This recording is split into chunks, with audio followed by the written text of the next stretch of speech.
Hi friends, ಎಲ್ಲರಿಗೂ ನಮಸ್ಕಾರ.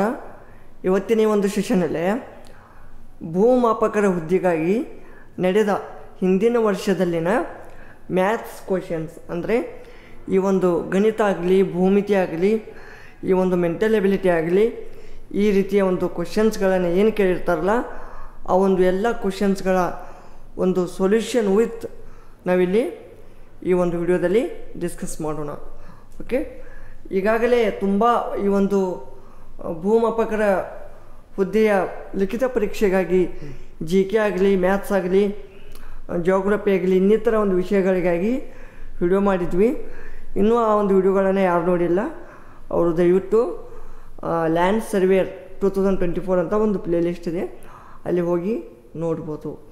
ಇಲ್ಲಿ ನೋಡಿ, ಫಸ್ಟ್ ಕ್ವಶನು ಈ ಒಂದು ವಿಡಿಯೋದಲ್ಲಿ ಓನ್ಲಿ ಈ ಒಂದು ಮ್ಯಾಥ್ಸ್, ಜಾಮೆಟ್ರಿ ಈ ಥರದ ಒಂದು ಕ್ವಶನ್ಸ್ಗಳನ್ನು ಸಾಲ್ವ್ ಮಾಡೋಣ. ಫಸ್ಟ್ ಕ್ವಶನ್ ನೋಡಿ, highest common factor of the numbers ಅಂದರೆ HCF, ಹೈಯೆಸ್ಟ್ ಕಾಮನ್ ಫ್ಯಾಕ್ಟರ್. ಓಕೆನಾ? ಈ ಕ್ಲಾಸು ಕೆಲವೊಂದು ಜನ ಇಂಗ್ಲೀಷಲ್ಲಿ ಮಾಡಿರಿ ಅಂತ ಕೇಳ್ತಾಯಿದ್ರು. ಸೊ ಇದು ಆ ಒಂದು ವಿದ್ಯಾರ್ಥಿಗಳಿಗಾಗಿ. ಓಕೆನಾ? ಇಲ್ಲಿ ಏನು ಮಾಡೋದಪ್ಪ ಅಂದ್ರೆ ಫಸ್ಟ್ ಏನು ಕೇಳಿದ್ದಾರೆ, ಕ್ವಶನ್ ಚೆನ್ನಾಗಿ ಓದ್ಕೊಳ್ಳೋದು. First the highest common factor of the numbers 18, 36, 48, 84, 108 is. ಈಗ ಇವು ಮೊದಲ ಇವು ನಂಬರ್ ಬರ್ಕೊಳ್ಳೋದು. ಇವು ಹೈಯೆಸ್ಟ್ ಕಾಮನ್ ಫ್ಯಾಕ್ಟರ್ ಅಂದ್ರೆ ಏನು? ಓಕೆನಾ?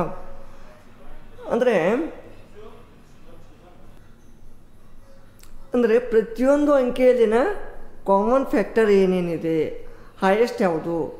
ಈಗ ಏನು ಮಾಡೋದಪ್ಪ, 1 ಮಿನಿಟ್ ಇಲ್ಲಿ ಜಸ್ಟ್ ಜೂಮ್ ಔಟ್ ಮಾಡ್ತೀನಿ. ಓಕೆ, ಇಲ್ಲಿ ನೋಡಿ 18 ಇದೆ, 36 ಇದೆ, ಮತ್ತು ಯಾವುದು 48 ಇದೆ, ಹೌದಲ್ವಾ? 1 ಮಿನಿಟ್, 18, 36, 48. ಓಕೆ, 18, 36, 48, 84, 108. 18 ಅಂದರೆ ಏನು? 2 9 2 ಎಷ್ಟು? 18 2 24 2 42 2 54. ಮತ್ತು ನೆಕ್ಸ್ಟ್ ಏನಾಗುತ್ತೆ, ಇದು 2 ಇಂಟು 3 ಸ್ಕ್ವೇರ್ ಆಗುತ್ತೆ. 2 ಇಂಟು 2 9 ಅಂದರೆ 3 ಸ್ಕ್ವೇರ್. ಹೌದಾ? ಸೇಮ್ ಅಲ್ಲ? Okay, next 2 into 2 into 12. 12 ಅಂದರೆ ಏನಾಗುತ್ತೆ ಇದು? ಮತ್ತೆ ಓಕೆ, ಇರಲಿ, ಅಷ್ಟೇ ಇರಲಿ. ಇದು 2 ಇಂಟು 2 ಇಂಟು 21. ಇದು 2 ಇಂಟು 2 ಇಂಟು 27. ಓಕೆನಾ? ಇದು ಸೇಮ್ ಆ್ಯಸ್ ಇಟ್ ಈಸ್ ಉಳಿತದೆ, ಇದು ಸೇಮ್ ಆ್ಯಸ್ ಇಟ್ ಈಸ್ ಉಳಿತದೆ. ಇದರಲ್ಲಿ ಮತ್ತೇನು ಡಿವೈಡ್ ಆಗ್ತವೆ? 2 ಸ್ಕ್ವೇರ್ ಇಂಟು 2 ಆರ್ಲೆ ಆಗ್ತಾವಲ್ಲ. 2 ಆರ್ಲೆ ಅಂದ್ರೆ ಇದು 2 ಕ್ಯೂಬ್ ಆಗುತ್ತೆ. 2 ಕ್ಯೂಬ್ ಆಗುತ್ತಲ್ಲ, 2 ಕ್ಯೂಬ್ ಅಂದ್ರೆ ಇದು 3 ಆಗುತ್ತೆ ಮತ್ತೆ. ಓಕೆನಾ? ಸೊ ಟೋಟಲಾಗಿ ಏನಾಗುತ್ತೆ, ಇದು 2⁴ ಇಂಟು 3 ಆಗುತ್ತೆ. 2⁴ ಇಂಟು 3, 2⁴ ಇಂಟು 3 ಇಂಟು 7. ಓಕೆನಾ? 2⁴ ಇಂಟು 3 ಕ್ಯೂಬ್. ಸೊ ಈಗ ಕಾಮನ್ ಏನು? ಕಾಮನ್ ಏನಪ್ಪ? ಇವೆಲ್ಲದರ ಕಾಮನ್ ಏನೇನು? 1 ಮಿನಿಟ್ ಹೇಳ್ರಿ. ಈಗ ಜಸ್ಟ್ ನೋಡಿ, ಹೈಯೆಸ್ಟ್ ಕಾಮನ್ ಫ್ಯಾಕ್ಟರ್. ಇದರಲ್ಲಿ ಕಾಮನ್ ಏನು, ಇದರಲ್ಲಿ ಕಾಮನ್ ಏನು, ಇದರಲ್ಲಿ ಕಾಮನ್ ಏನು, ಇದರಲ್ಲಿ ಕಾಮನ್ ಏನು, ಇದರಲ್ಲಿ ಕಾಮನ್ ಏನು. ಈಗ ಇದರಲ್ಲಿ ಕಾಮನ್ 2 ಮತ್ತು 2 ಇದೆ. ಇದರಲ್ಲಿ ಒಂದು 2 ಬರುತ್ತೆ, ಇದರಲ್ಲೊಂದು 2 ಬರುತ್ತೆ, ಇದರಲ್ಲೊಂದು 2 ಬರುತ್ತೆ. 2 ಸ್ಕ್ವೇರ್ 2⁴ ಬರಲ್ಲ, ಯಾಕಂದರೆ ಇಲ್ಲಿ 2 ಒಂದಿದೆ, ಇದರಲ್ಲಿ ಒಂದು 2 ಇದೆ, ಇದರಲ್ಲಿ ಒಂದು 2 ಇದೆ. ಸೊ 2 ಅಂತ ಒಂದು ಬರ್ಕೊಳ್ಳೋ. ಮತ್ತು 3 ಸ್ಕ್ವೇರ್ ಇದೆ ಎಲ್ಲದರಲ್ಲಿ. 3 ಸ್ಕ್ವೇರ್ ಇಲ್ಲಿದೆ, ಇಲ್ಲಿದೆ, ಇಲ್ಲಿಲ್ಲ, ಇಲ್ಲಿ 3 ಇದೆ.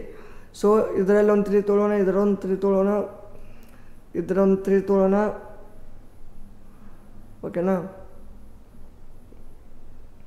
ಇದೊಂದು ತೊಗೊಳ್ಳೋಣ 3, ಇದೊಂದು ತೊಗೊಳ್ಳೋಣ 3. 2 into 3 ಎಷ್ಟಾಯಿತು? 6. So highest common factor is 6. ಓಕೆನಾ, ಕರೆಕ್ಟ್ ಆನ್ಸರ್ ಏನಾಗುತ್ತೆ? 6. ಆಪ್ಷನ್ ಯಾವುದಿದೆಯಪ್ಪ? Okay, option A is correct. ತಿಳಿತಾ? ಅರ್ಥ ಆಯ್ತಾ? ಹೈಯೆಸ್ಟ್ ಕಾಮನ್ ಫ್ಯಾಕ್ಟರ್ ತಿಳಿತಾ? ಓಕೆ, ನೆಕ್ಸ್ಟು ಇಲ್ಲಿ ನೆಕ್ಸ್ಟ್ ಕ್ವಶನ್ ನೋಡ್ರಿ, ಪೆರಿಮೀಟರ್ ಬಗ್ಗೆ ಕೇಳಿದ್ದಾರೆ.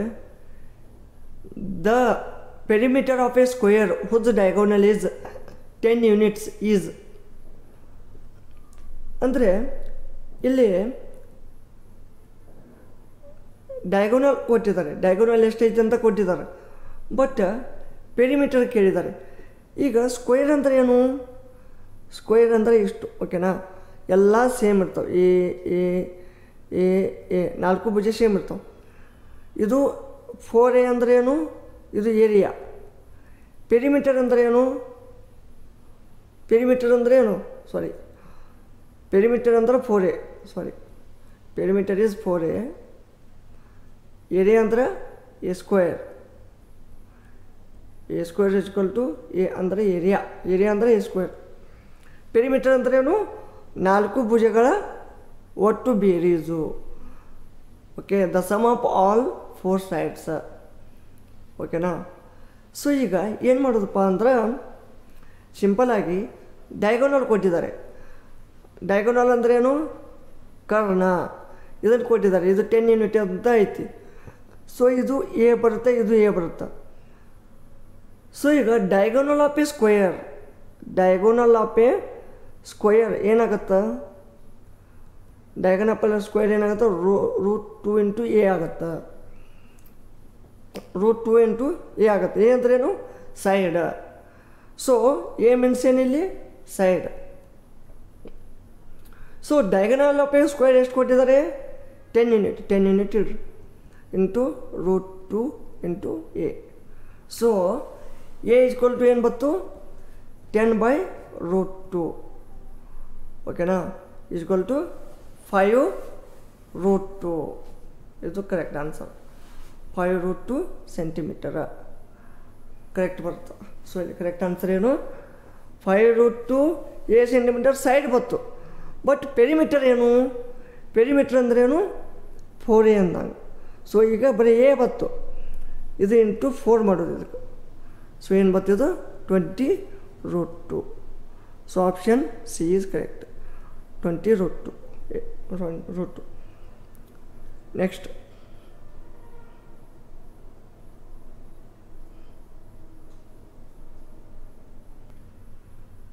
ಇಲ್ಲಿ ನೆಕ್ಸ್ಟ್ ಕ್ವಶನ್ ನೋಡ್ರಿ, x² + 12x + 36 is a perfect square trinomial of. ಓಕೆನಾ, ಸೊ ಈಗ ಇಲ್ಲಿ ಪರ್ಫೆಕ್ಟ್ ಸ್ಕ್ವೇರ್ ನಾವು ಕಂಡುಹಿಡಿಯಬೇಕಾಗಿದೆ. ಓಕೆನಾ, coefficient of the highest power is 1 ಇರುತ್ತೆ, ನೆನಪಿರಲಿ. It's a just matter of guessing the factorization of the form. ಅಂದರೆ ಈ ಒಂದು ಫಾರ್ಮಲ್ಲಿ ನೀವು ಫೈಂಡ್ ಔಟ್ ಮಾಡಬೇಕು. ಓಕೆನಾ, ಇದು ಏನಾಗುತ್ತೆ? ಈಗ ಫಾರ್ ಎಕ್ಸಾಂಪಲ್ ಈಗ 12 ಮತ್ತು 36 ಯಾವ ಮಗ್ಗಿಯಲ್ಲದವ? 6 6 36. 6 36 ಆಯಿತು. 6 + 6 ಎಷ್ಟಾಯಿತು? 12 ಆಯಿತು. So x + 6 into x + 6. So ಏನಾಗುತ್ತೆ? x + 6 whole bracket square. ಓಕೆನಾ, ಅಂದರೆ x + ಹೋಲ್ ಬ್ರ್ಯಾಕೆಟ್ ಸ್ಕ್ವೇರ್ ಅಂದರೆ ಇದು ಎಷ್ಟು ಸ್ಕ್ವೇರ್ ಆಯಿತು? x + 6 ಆಯಿತು. Simple, x + 6 simple answer. Okay, ಇಲ್ಲಿ ನೆಕ್ಸ್ಟ್ ಕ್ವಶನ್ ಏನೈತಿ? ಸಿಮಿಲರ್ ಟ್ರಯಾಂಗಲ್ಸ್ ಯಾವ? ಅಂದರೆ ಒಂದೇ ಥರದ ತ್ರಿಕೋನಗಳು ಏನಿರ್ತಾವ? Sides of the same length. ಈಗ ನೋಡ್ರಿ, ಈಗ ಇದೊಂದು ಟ್ರಯಾಂಗಲ್ ಐತಿ, ಇದೊಂದು ಟ್ರಯಾಂಗಲ್ ಐತಿ. ಓಕೆನಾ? ಇವು ಎರಡೂದ್ರಾಗ ಏನೈತಿ ಭಿನ್ನ? ಸೈಜ್ ಸೇಮ್ ಡಿಫ್ರೆಂಟ್ ಇರ್ತಾವೆ, but sides of the same length ಇರ್ತೈತೇನೋ? ಇಲ್ಲ. Internal angles that sum up to 200 ಇರ್ತೈತೇನೋ? ಇಲ್ಲ. ಎಷ್ಟು ಇರ್ತದೆ? 180 ಡಿಗ್ರಿ. ಇಂಟರ್ನಲ್ ಆ್ಯಂಗಲ್ಸ್ ಯಾವ್ದು ಸೇಮ್ ರೇಷಿಯೋ ಈಕ್ವಲಿಂಗ್ ಟು 2 ಇರ್ತದನ? ಇಲ್ಲ. Length of the sides are in the same ratio. Yes. ಇದು ಒಂದು ಇರ್ತದೆ. ಇದ್ರದ್ದು ಏನು ನೋಡ್ರಿ, ಈಗ ಇದು 2 2 2 ಐತೆ ಅಂದ್ರೆ ಇದು 3 3 3 ಅಂದ್ರೆ ಒನ್ ಲೆವೆಲ್ ರೇಷಿಯೋ ಇರ್ತಾವೆ, ಸೇಮ್ ರೇಷಿಯೋ. ಅಂದರೆ same shape but their sizes change ಇರ್ತಾವೆ. ಆಲ್ ಈಕ್ವಿಲ್ಯಾಟ್ರಲ್ ಟ್ರಯಾಂಗಲ್ಸ್ ಏನಿರ್ತಾವೆ, squares of any side length are examples of similar object. ಅಥವಾ ಇನ್ನೊಂದು ಶಬ್ದದಲ್ಲಿ ಹೇಳಬೇಕಪ್ಪ ಅಂದ್ರೆ, if 2 triangles are similar, then their corresponding angles are congruent and corresponding sides are in equal proportion ಅಥವಾ in same ratio. ಅರ್ಥ ಆಯ್ತಾ? Next ಇಲ್ಲಿ ನೋಡಿ, the area of an equilateral triangle with side ಅಂದ್ರೇನು? ಏಜ್ ಟು ಏನು ಕೊಟ್ಟಾರ? 2√3 ಸೆಂಟಿಮೀಟರ್. ಓಕೆನಾ? ಬಟ್ ಇದ್ರದ್ದು ಏರಿಯಾ ಕೇಳಿದ್ದಾರೆ. ಈಕ್ವಿಲ್ಯಾಟ್ರಲ್ ಟ್ರಯಾಂಗಲ್ದು ಏರಿಯಾ ಏನಿರುತ್ತಪ್ಪ? ಏನಿರುತ್ತೆ ಏರಿಯಾ? ಸೊ ಇಲ್ಲಿ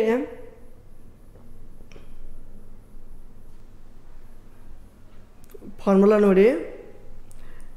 ಏರಿಯಾ ಏನಿರುತ್ತೆ? Area is equal to square root of 3/4 side square ಅಥವಾ ಏನು ಅನ್ಬೋದು ನಾವು, √3/4 ಇಂಟು ಎ ಸ್ಕ್ವೇರ್. ಓಕೆನಾ? ಇಲ್ಲಿ ಎ ಅಂದರೆ ಏನೈತಿ? 2√3. So √3/4 into 2√3 whole bracket square. So ಇಲ್ಲಿ ಟೋಟಲ್ ಏನು ಆಗ್ಬೋದು? ಆನ್ಸರ್ ಕರೆಕ್ಟು ಏನಾಗ್ತದೆ? ಇದು ಟೋಟಲು 3√3. ಓಕೆನಾ? ಇಲ್ಲಿ ನೋಡಿ, ನೆಕ್ಸ್ಟು √4 ಇಂಟು 3 ಅಥವಾ √3 ಇಂಟು √3 3 ಸಲನೂ ಆಗ್ಬೋದು. ಓಕೆನಾ? ಇದು ಹೋಗುತ್ತೆ ಅಥವಾ ಇದು ಕೂಡಿ 3 ಆಗುತ್ತೆ. 3√3. ಓಕೆನಾ? 3√3 ಆಗುತ್ತೆ. 3√3 ಅಂದ್ರೇನು? 3 ಇಂಟು 1.732 √3. ಓಕೆನಾ? √2 1.412 ಇದು 413. ಓಕೆನಾ? ಇದು 1.732 equal to 5.196 centimetre square. So option is correct. ಓಕೆನಾ? ನೆಕ್ಸ್ಟ್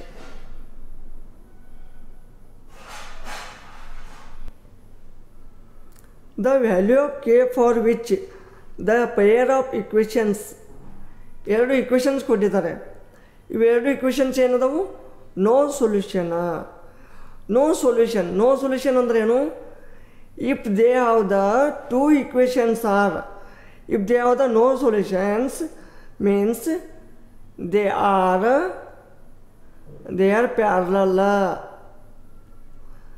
ಪ್ಯಾರಲಲ್ ಇರ್ತವೆ. ಅವು ಇಕ್ವೇಷನ್ ನೋಡ್ರಿ ಇಲ್ಲಿ. ಒಂದನೇದು a1x plus b1y plus c1 equal to 0 and a2x plus b2y plus c2 equal to 0. ಇವೇನು ಎರಡು ಇಕ್ವೇಷನ್ಸ ಪ್ಯಾರಲಲ್ಲ. ಓಕೆನಾ? ನೋಡ್ರಿ, ಇವೆರಡು ಪ್ಯಾರಲಲ್ ಅದು. ಸೊ ಇಲ್ಲಿ ಎರಡು ಪ್ಯಾರಲಲ್ ಇತ್ತಂದ್ರೆ, if they are parallel then a1/a2 equal to b1/b2 is not equal to C1/C2 ಇರ್ತದೆ. ಸೊ ಇಲ್ಲಿ A1 ಅಂದರೆ ಏನು? A1 ಅಂದರೆ ಏನಿಲ್ಲಿ ಇಲ್ಲಿ ನೋಡಿ, ಇದರಲ್ಲಿ ಇಲ್ಲಿ A1 ಈ ಒಂದು ಇಕ್ವೇಷನ್, ಈ ಒಂದು ಇಕ್ವೇಷನ್ದಲ್ಲಿ A1 ಅಂದ್ರೆ 1/A2 ಅಂದ್ರೆ A2 ಅಂದರೆ ಏನು? A2 ಅಂದ್ರೆ 5. ಅಂದರೆ A1 B1 ಅಂದರೆ ಈ ಇಕ್ವೇಷನ್ದಾಗ ಇರ್ತಾವೆ. ಈ equation, this equation is related to this equation. And A2 B2 ಇದ್ದರೆ ಇದು equation.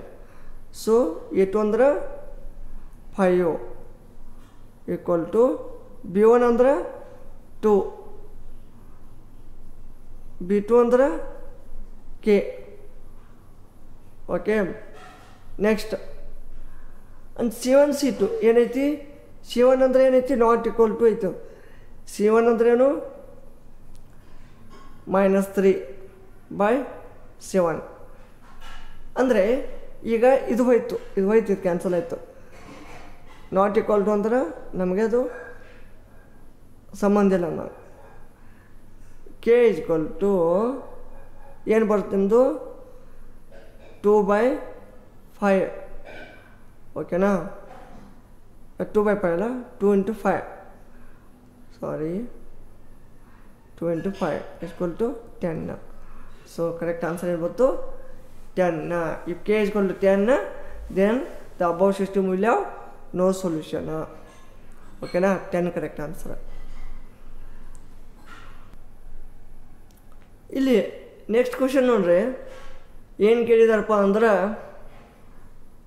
A regular polygon has an interior angle of 135 degrees. How many sides does it have? ಇಲ್ಲಿ ಗ್ಯಾರಂಟಿ ಇಂಥ ಕ್ವಶನ್ಸ್ ನಿಮ್ಗೆ ನೋಡಲಿಕ್ಕೆ ಸಿಗ್ತಾವ. ಯಾಕಪ್ಪ ಅಂದ್ರೆ ಹಿಂಗೆ ಪಾಲಿಗಾನ್ ಕೊಟ್ಟು ಇಂಟೀರಿಯರ್ ಆ್ಯಂಗಲ್ ಕೊಟ್ಟಿರ್ತಾರೆ ಎಷ್ಟೈತಿ ಅಂತ. ಸೊ ಈಗ ಇಲ್ಲೇನು ಮಾಡಿದ್ದಾರೆ, ಒಂದು ಪಾಲಿಗಾನ್ ಐತೆ ತಿಳ್ಕೊರಿ, ಇಷ್ಟು ಹಿಂಗೈತಿ. ಸೊ ಇಂಟೀರಿಯರ್ ಆ್ಯಂಗಲ್ 135 ಇರ್ತೈತಿ. ಇಂಟೀರಿಯರ್ ಅಂದ್ರೆ ಒಳಗಿಂದು, ಎಕ್ಸ್ಟೀರಿಯರ್ ಅಂದ್ರೆ ಹೊರಗಿಂದು. So we have to find the number of sides of the regular polygon. ಓಕೆನಾ? ಸೊ ಅವಾಗ ಏನು ನಾವು ಒಂದು ಫಾರ್ಮುಲಾ ಹಿಡಿಬೇಕಿಲ್ಲಿ, ನಂಬರ್ ಆಫ್ ಸೈಡ್ಸ್ ಹಿಡಿಬೇಕಂದ್ರೆ number of the n sides equal to n - 2 × 180. ಓಕೆನಾ? 180 ಇದು ಏನು? Having the n sides is 180 ಅಂತ ಬಂತು. ಸೊ ಈಗ ನೀವು ಇಲ್ಲಿ ಏನು ಮಾಡಬೇಕು? 135 degrees ಐತಿ ನೋಡ್ರಿ. ಕ್ವಶನ್ಸ್ ಎಷ್ಟು ಅರ್ಥ ಮಾಡ್ಕೊರಿ. Interior angle of 135 degrees. So here we know that the sum of the interior angles of any polygon, whether it is a convex or concave, having n sides, then sum of the interior angles is, ಈಗ ನಾವು ಎಷ್ಟು ಮಾಡೋದು? ಈಗ ಒಂದು 135 ಐತಿ. So some of the ಎಷ್ಟದ ಸೈಡ್ಸ ಏನು ಅದಾವ? So 135 degree into n sides is equal to this formula, n - 2 × 180. ಓಕೆನಾ? ಸೊ ನಾವು we have to find 135n, 180n - 360. So finally we get 45n equal to 360. Means n equal to ಎಷ್ಟು? n equal to 8. n equal to 8. Option C is correct. ಓಕೆನಾ? Option C is correct ಆಗುತ್ತೆ. Next question, ಇಲ್ಲಿ last ಕ್ವಶನ್ನು ಒಂದು ಸೈನ್ಸ್ದು ಒಂದು problem ಬಿಡಿಸೋಣ. If the bullet of mass 20 grams is fired from a gun of 5 kg with a velocity of 100 m/s, then the recoil of gun is. ನೋಡಿ, ಈಗ mass of the bullet ಅಂದರೆ M1, mass of the bullet M1 ಏನು 20 gram ಅಂತ ತಿಳ್ಕೊಳ್ಳೋದು ಯಾಕು 20 gram okay.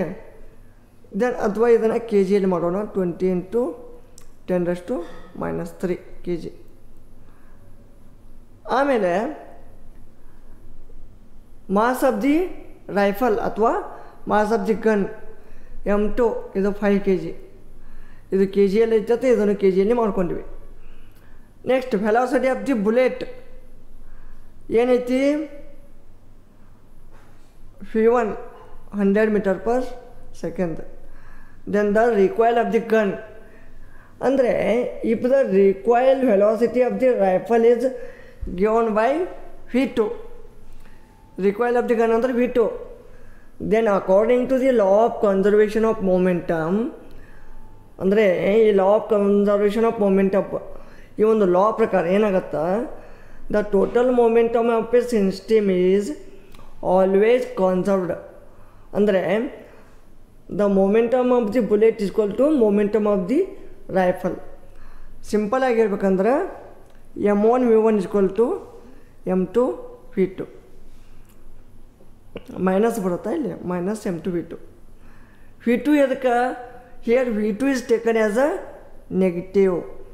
ಯಾಕೆ? Because the rifle moves in direction opposite to that of the bullet. ಈಗ ಒಂದು bullet ಐತೆ ತಿಳ್ಕೊರಿ, ಇದು ಗನ್. ಇಲ್ಲಿಂದ ಒಂದು ಬುಲೆಟ್ ಹೋಗುತ್ತೆ, ಬುಲೆಟ್ ಈ ಒಂದು ಡೈರೆಕ್ಷನಲ್ಲಿ ಹೋಗುತ್ತೆ ಓಕೆನಾ. ಬುಲೆಟ್ ಈ ಡೈರೆಕ್ಷನಲ್ಲಿ ಹೋಗುತ್ತೆ. ಗನ್ ಏನು ಒಮ್ಮೆ ಬುಲೆಟ್ ಹೋದ್ಮೇಲೆ ಏನಾಗುತ್ತೆ ಈ ಕಡೆ ಹಿಂದೆ ಅಪೋಸಿಟ್ ಡೈರೆಕ್ಷನ್, ಅದಕ್ಕೆ V2 ಮೈನಸ್. ಸೊ ಇಲ್ಲೇನು ಮಾಡೋದು, ನೆಕ್ಸ್ಟ್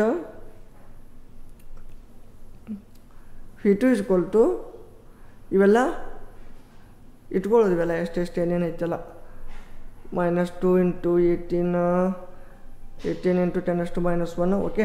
ಇದೆಲ್ಲ ಬೇಡ, ಏನಿಲ್ಲ. V2 ಒಂದು ಗೊತ್ತಿಲ್ಲ, M2 ಗೊತ್ತೈತಿ, M1 ಗೊತ್ತೈತಿ, V1 ಗೊತ್ತೈತಿ. ಇವೆಲ್ಲ ಪುಟಪ್ ಮಾಡಿದಾಗ ಲಾಸ್ಟ್ ನಿಮ್ಗೆ ಆನ್ಸರ್ ಬರೋದೇನಪ್ಪ, ಏನು ಬರ್ತೈತಿ ಆನ್ಸರ್ ಲಾಸ್ಟಿಗೆ ಏನು ಬರ್ತದೆ ಸಾಲ್ವ್ ಮಾಡಿ ಬಿಡ್ತೀನಿ ನೋಡಿ. V2 ಈಕ್ವಲ್ ಟು -M1 ಎಷ್ಟು 20 × 10⁻³ ಓಕೆನಾ, 10⁻³ next V1 100 m/s divided by ಎಷ್ಟು M2 ಎಷ್ಟು 5 ಓಕೆನಾ. 5 ಅಂದ್ರೆ ಈಗ ಇಲ್ಲಿ 10⁻² ಹೋಗುತ್ತೆ, 10⁻⁻1 ಉಳಿತ ಅಂದರೆ 10⁻⁻1 5 4 ಅಂದ್ರೆ V2 ಈಕ್ವಲ್ ಟು -4 × 10⁻⁻1 ಅಂದರೆ -0.4 m/s. ಸೊ ಕರೆಕ್ಟ್ ಆನ್ಸರ್ ಏನು -0.4 m/s. ಇದಿಷ್ಟು ಈ ಒಂದು ಹಿಂದಿನ ವರ್ಷದಲ್ಲಿ ಕೇಳಿದ ಈ ಒಂದು ಪ್ರಾಬ್ಲಮ್ಸ್ ಆಗಿದ್ವು. ಮುಂದಿನ ಒಂದು ಸೆಷನಲ್ಲಿ ಚಾಪ್ಟರ್ ವೈಸನ್ನು ಈ ಒಂದು ಮ್ಯಾಥ್ಸ್ ಮತ್ತು ಜಿಯೋಮೆಟ್ರಿ ಕ್ವೆಶನ್ಸ್ಗಳನ್ನು ಕವರ್ ಮಾಡೋಣ.